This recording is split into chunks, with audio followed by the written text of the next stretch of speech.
ठीक। Class 10th के प्रिय विद्यार्थियों, जैसा कि पिछले कई दिनों से इंग्लिश ग्रामर से वीडियो भेजी जा रही है, जिसमें कई चैप्टर को मैंने पढ़ाया है। जैसे पार्ट्स ऑफ सेंटेंस को मैंने शुरू में पढ़ाया था, subject predicate, subject part, predicate part मैंने पढ़ा था। इसके बाद जब सब्जेक्ट और प्रेडिकेट पार्ट पढ़ने के पश्चात रीऑर्डरिंग, शब्दों को सही क्रम में लिखने की क्रिया, जो पहला क्वेश्चन आता है एग्जाम में, बोर्ड के एग्जाम में आता है, उसको मैंने बताया। इसके बाद अगले क्रम में मैंने इसे अफर्मेटिव से नेगेटिव बनाना होता है, इंट्रोगेटिव बनाना होता है, या नेगेटिव से अफर्मेटिव बनाना होता है, इसका रूल मैंने बताया था।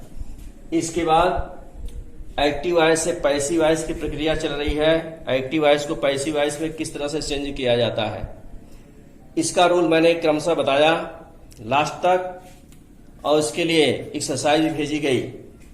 अब जो है, जैसे ट्रांसलेशन का भी महत्व है।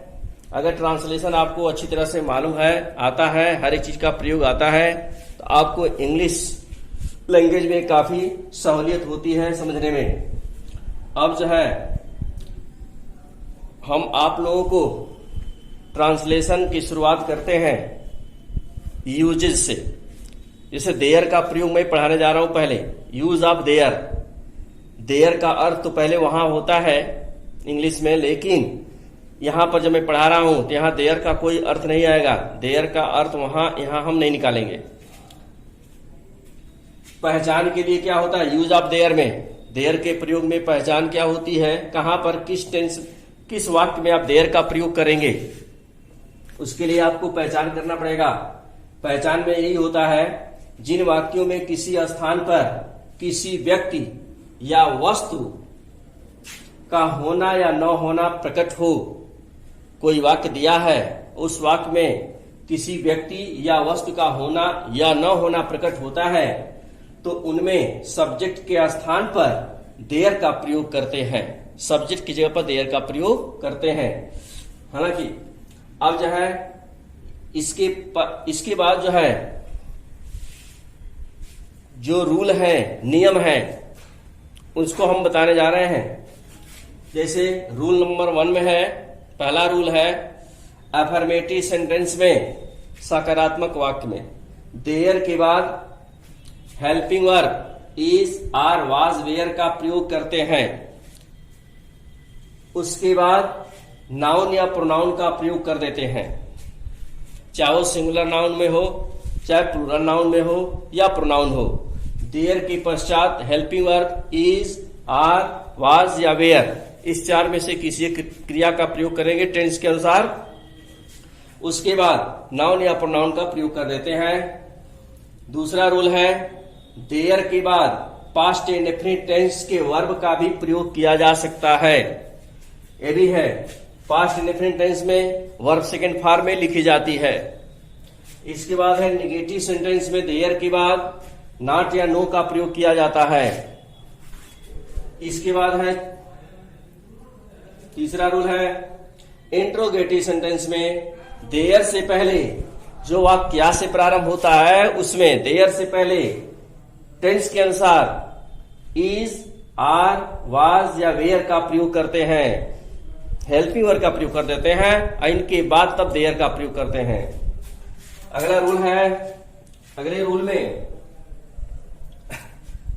जैसे क्वेश्चन वर्ड बीच में आ जाता है, वाक्य के बीच में कोई प्रश्नवाचक शब्द आता है, प्रश्नवाचक शब्द जब आता है तो उसकी अंग्रेजी हम पहले लिखते हैं, क्वेश्चन वर्ड की इंग्लिश हम पहले लिख देते हैं, और लिखने के पश्चात तब जाकर के, यानी सबसे पहले क्वेश्चन वर्ड की अंग्रेजी लिखेंगे, उसके बाद तब देयर से पहले हेल्पिंग वर्ब लिखेंगे, इज, वाज, वेयर या आर का प्रयोग करेंगे, उसके बाद तब देयर का प्रयोग करते हैं।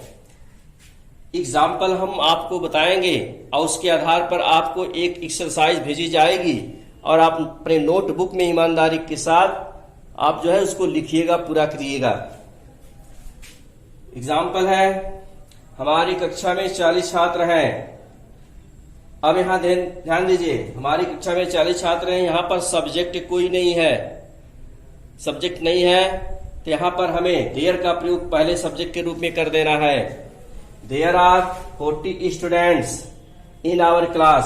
40 स्टूडेंट्स आ गया आपके सामने, या आ गया हेल्पिंग वर्ब के बाद इसका इस्तेमाल किया गया है। 40 स्टूडेंट्स, 40 विद्यार्थी।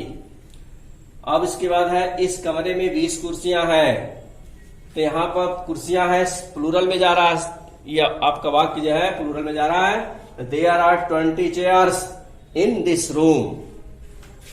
इस गिलास में पानी नहीं है, सिंगुलर में आ रहा है। There is no water in this glass. There is no water in this glass.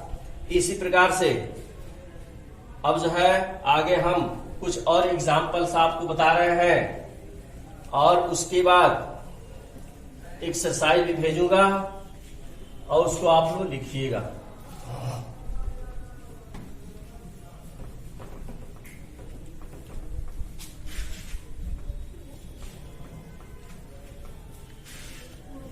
अगला एग्जाम्पल है, बस में बहुत भीड़ नहीं। चौथा एग्जाम्पल है,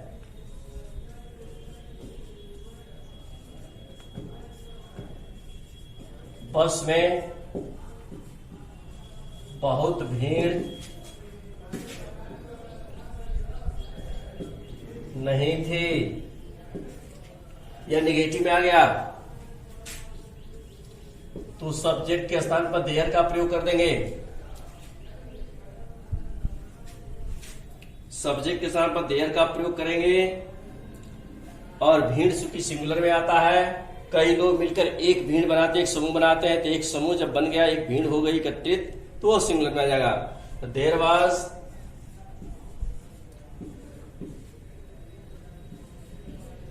वाज। अब भीड़ की अंग्रेजी तो रस होता है, RUSH, रस में भीड़ होता है। तो there was not a great rush. Not a great, बहुत की इंग्लिश, ग्रेट रस इन द बस।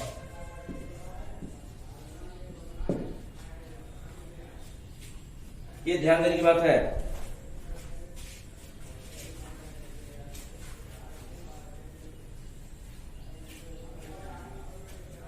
इसके पश्चात अगला एग्जाम्पल है, यह बस। अब जो है अगला एग्जाम्पल मैं बता रहा हूं आप लोगों को, क्या छत पर बंदर है? इंट्रोगेटिव में आ गया, क्या छत पर बंदर है?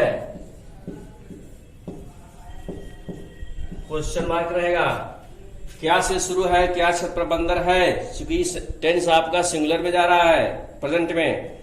इज का प्रयोग पहले कर देंगे, तब देयर लिखेंगे। Is there a monkey. एक ही बंदर की बात है, ए लिख देंगे, ए मंकी।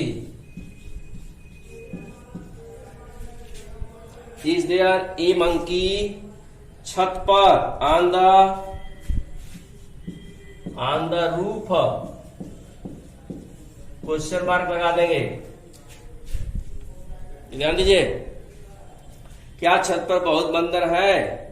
नहीं, क्या छत पर बंदर है? मिस्टेक हो गया। Is there a monkey on the roof. अगला एग्जाम्पल है, दफ्तर में चपरासी नहीं था। दफ्तर में चपरासी क्यों नहीं था?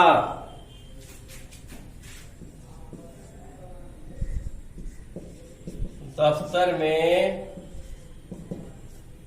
चपरासी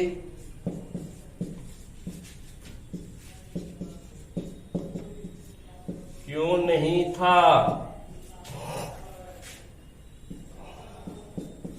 इसमें इंट्रोगेटिव नेगेटिव दोनों साथ में है। क्यों की अंग्रेजी पहले लिखेंगे, why was not, why was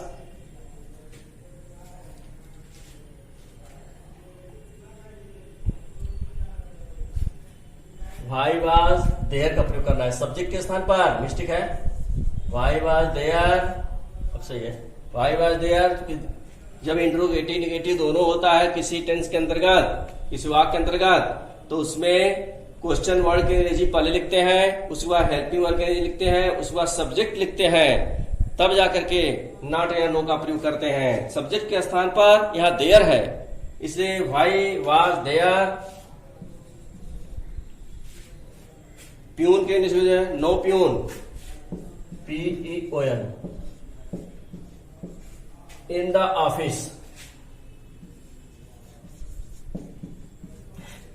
question mark लगा देंगे, इंट्रोगेटिव है।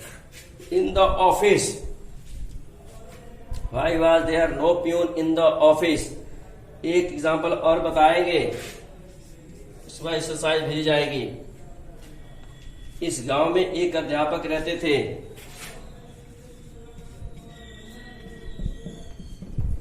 इस गांव में एक अध्यापक रहते थे।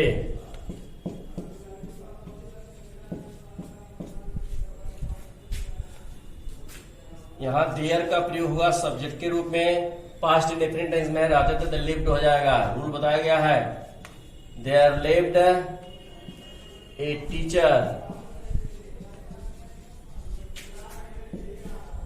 इन दिस विलेज।